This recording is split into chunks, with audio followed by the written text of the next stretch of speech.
Hello once again, ladies, gentlemen, and miscellaneous. It's your boy Evil Pikachu yet again, still at the feckin' Wolves Pier. I've barely left all week. But finally, after so much stress and bullshit and basically nearly giving myself a fucking heart attack, it's at least partially done. Okay? There is hope for mankind yet.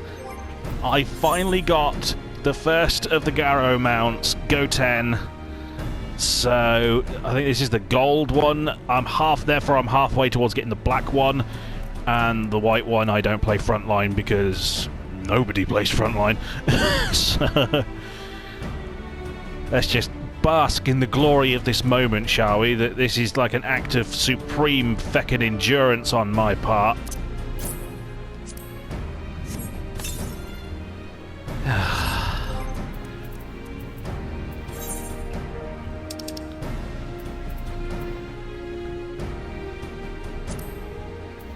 Add that to the favourites.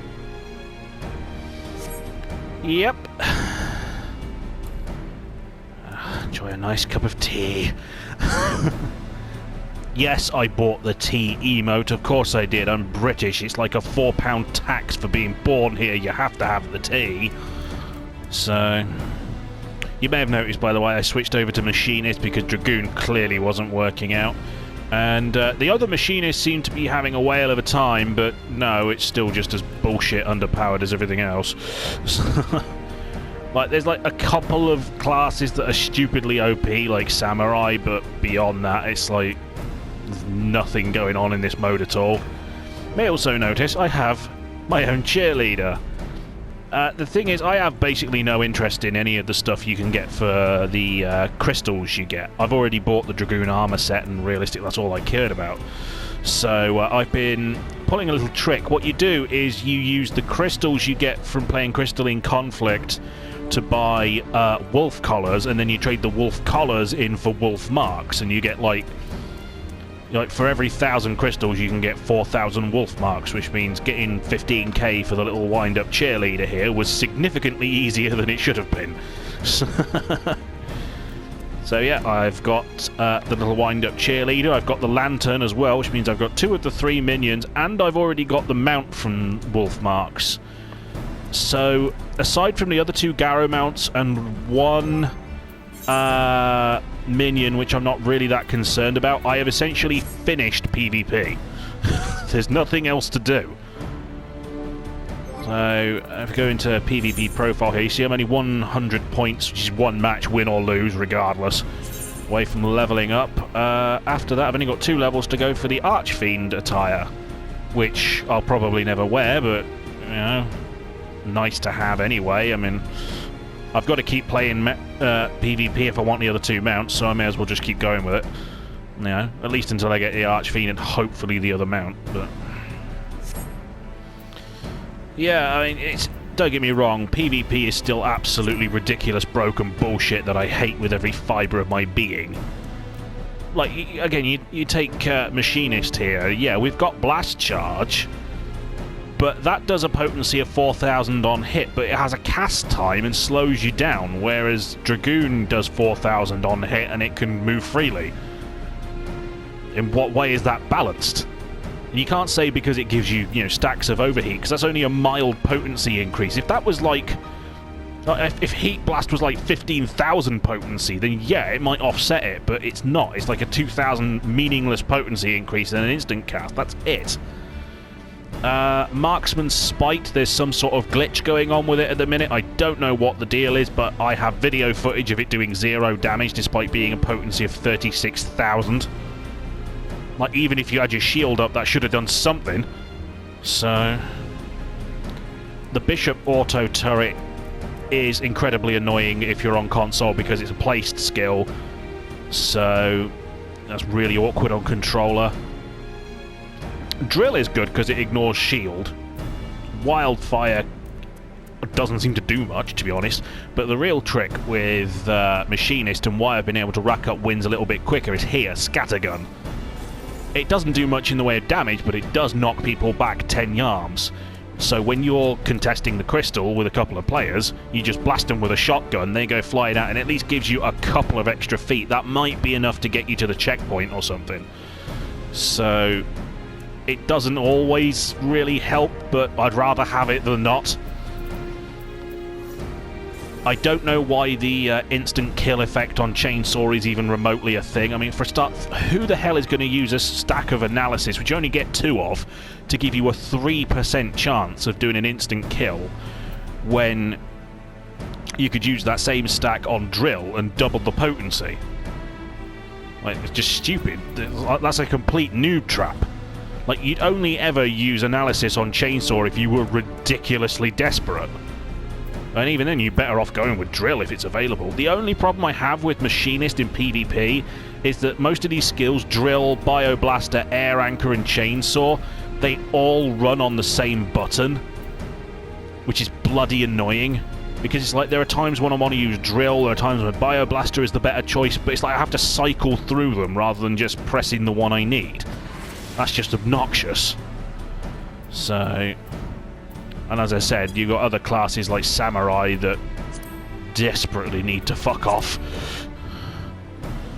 I have achieved 46 wins in casual mode so far. Or rather, the other players have, and I'm just sort of on the Olympic standing there, team. But front line is where I've got to go next, essentially, because if we go into my achievements watch list, there are 2 other mounts for the Garo event. You've got Ginga, which is the white one, and you've got Raigo, the black one. Now, what I realistically need to do is get Ginga first, because the 10 wins in frontline it'll take to get that mount count towards this one. So I need to do frontline, which is difficult because, of course, everyone is farming Crystalline Conflict at the minute for the crystals to get all the extra PvP stuff and whatnot. Which means nobody's playing frontline. The waitlist is absurd. And, yeah.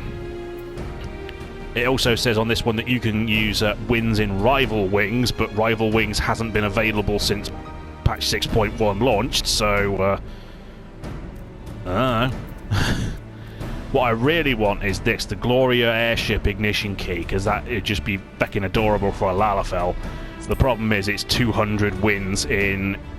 since the Feast is no longer part of the game either, and they haven't updated the achievement listings to reflect that yet, it means 200 wins in Crystalline Conflict, and it's taken me all week to get 30 for the original mount, so that's going to take... The good news is that unlike the 2 Garo mounts, that's not time-locked. That will be available as long as Crystalline Conflict is a thing, so I can just take that at my own pace. Same goes for the Hell Pup here, which I'm already a fair distance towards. 223 KOs out of 300 needed. You get a different one called the Fey Pup for getting 300 assists, and surprise, surprise, I got that like 3 days ago. That's way easier to get, because you'd be surprised how many people just steal your kills. Like, no offense, but it is mostly Samurai players. You people are filth. Right? You wait until I've done the bulk of the damage, and then you just use your stupid charge in attack and go, haha, mine! And it's like, I will dox you, I will find out where you live, and I will pull a Jay and Silent Bob, show up at your door and knock fuck out of you. So but... it's not all bad. As I said, I got the cheerleader, I got the sunglasses, I've now got one of the Garo mounts, which I suppose we should really go and check out what it looks like, shouldn't we? See if any of this was worth the colossal ball ache. I'm guessing probably not. It is, after all, merely a mount, and, you know, not really that feckin' important. Where does the ferry skip? Morrowby Dry Docks, that'll do. Anywhere I can summon a mount.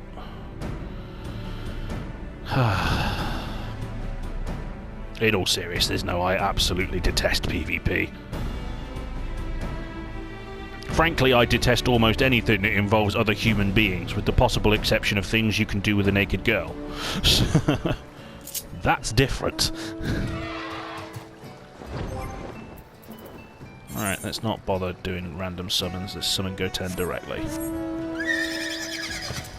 And get out of the fucking dark. There you go. I now have an armoured pony. And it's especially insulting as a Lalafell player because I assume that those things by the side are supposed to be for your feet, but I'm a Lalafell, I don't reach. Oh, God, look, it's not even close. That's like half a Lalafell short. But it does have wings.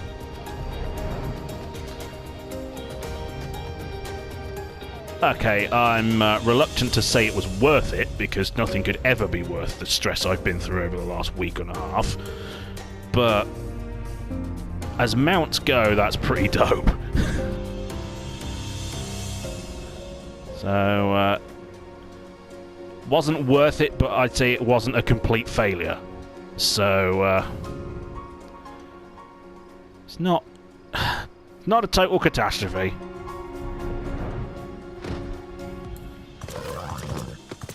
Also, can we just take a brief moment to appreciate the skyline here in Lenosia? I mean, Jesus. It's especially bad, though, having played through Endwalker, because, like, the whole point of the Endwalker story, spoiler alert, is that basically every single one of these planets is dead. It's either dead or dying. It's just like, you used to look up at these stars with hope, and now you come here, and it's just sort of like, oh, that's basically a space graveyard now, isn't it? Oh, dear. So, there you go. That is the latest adventures of Evil Pikachu. I got an armoured horse where the legs are weird, and I got a tiny little cheerleader. So, I do like the cheerleader, though. But, yeah, that's about it from me, I think. So, I could go back to the PvP arena and try to get the other mounts, but frankly, if they're just palette swaps of that one, I really don't care. So I think I'm just going to call it there, if I'm honest with you. So, like, the Garo mounts are really not that impressive. So, bollocks to it. Besides, I've got so much other crap to do in this game. I mean, I really need to clear out of my inventory, because it's a fucking mess. Like, half this stuff doesn't need to be here. So, well, there we go. At least I got some cool stuff out of it. I mean, I got the, let's switch back over to Dragoon for a moment, you know, as God intended. And no, that doesn't change my look, because I've got that Evil Pikachu look as basically my master glamour for literally any circumstances. But this is the Garo gear. It's actually not that bad. Dyeable as well if you get it from the PvP area. If you buy the one from the Gold Saucer, it's not dyeable, I think, or it might just be the weapon. But you know, that's not a bad look. It's pretty highly detailed armor. You've got to give them credit for that. It's just, it wasn't worth the ball ache, but especially considering I had to farm thousands upon thousands of wolf marks to buy this armor just to get the title so I could start the grind for the mounts. I'm probably never going to wear the armor because, again, I just Evil Pikachu into everything. And, yeah. The big issue is I did all of that before I figured out that little trick with the crystal exchange for wolf collars and therefore wolf marks, which would have saved about 3 days. Well, learn from my mistakes, people. That's basically my job on this earth. I fuck up so that you don't have to. So, I'm gonna go fuck up some more, because, you know, we all have our part to play.